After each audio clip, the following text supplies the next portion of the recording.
Mesdames, Mesdemoiselles, Messieurs, Monsieur Macron il se détruit que lui-même. Sur ses arguments, il dit voilà, si quelqu'un est mis en examen, il doit quitter le gouvernement. Ben, je vous fais écouter ça, s'il vous plaît.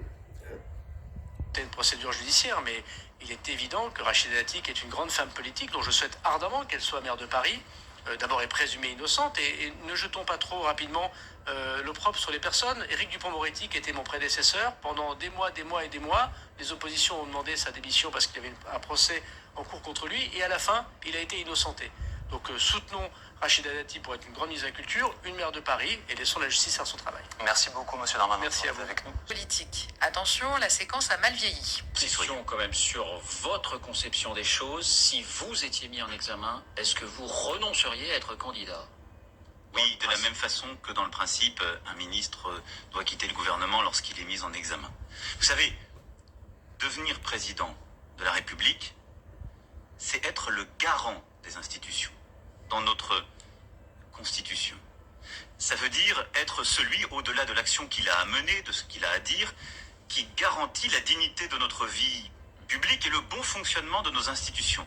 Pensez-vous que c'est possible lorsqu'on a soi-même des démêlés qui préexistaient? Je ne crois pas. En 2025, la donne a bien changé. Comme à son habitude, Emmanuel Macron refuse catégoriquement d'écarter un membre du gouvernement non condamné.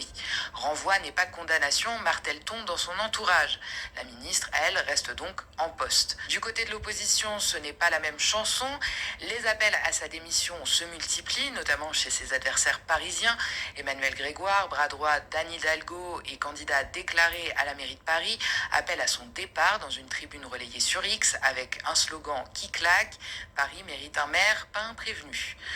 Même tonalité du côté de Pierre-Yves Bournazel, député écologiste parisien, qui évoque sa candidature comme une affaire de conscience et d'éthique personnelle, en clair, pas très compatible avec une mise en examen. À l'Assemblée aussi, la gauche mène la charge.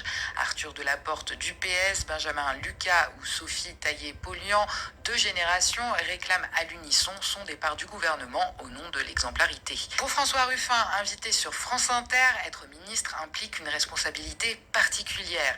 Et selon lui, la décence commanderait que Rachida Dati se mette en retrait au moins le temps du procès. On l'écoute.